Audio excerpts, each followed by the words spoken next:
Satuan Brimob Polda Aceh bersama tim gabungan TNI dan kepolisian melakukan penyemprotan disinfektan di sejumlah area publik dan kantor pemerintahan di Kabupaten Nagan Raya. Penyemprotan disinfektan dilakukan untuk mencegah penyebaran COVID-19 yang saat ini tengah terjadi lonjakan kasus di wilayah itu.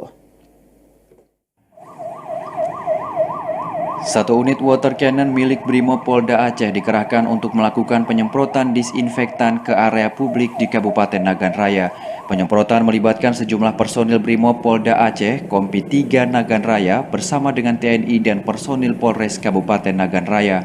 Kawasan yang disemprot disinfektan diantaranya jalan lintas Melabuh Nagan Raya serta area perkantoran. Menurut Komandan Pleton Kompi 3 Nagan Raya, Aibtu Satriadi mengatakan, penyemprotan disinfektan yang dilakukan pihaknya merupakan upaya mendukung pemerintah dalam memutus mata rantai penyebaran COVID-19. Terlebih saat ini Kabupaten Nagan Raya tengah mengalami lonjakan kasus COVID-19. Sejak seminggu terakhir, penambahan kasus COVID-19 di kabupaten itu mencapai puluhan orang, sehingga secara akumulatif sudah 273 warga Nagan Raya terpapar COVID-19.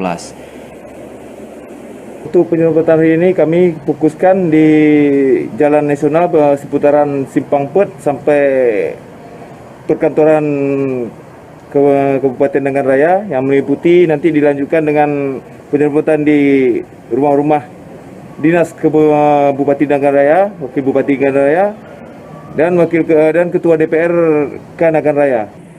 Selain melakukan penyemprotan disinfektan, Brimob Polda Aceh Kompi 3 Nagan Raya juga melakukan sosialisasi protokol kesehatan ke masyarakat terkait pentingnya pelaksanaan prokes untuk mencegah terjadinya penularan COVID-19. Dari Nagan Raya, Aji Saputra, TVRI melaporkan.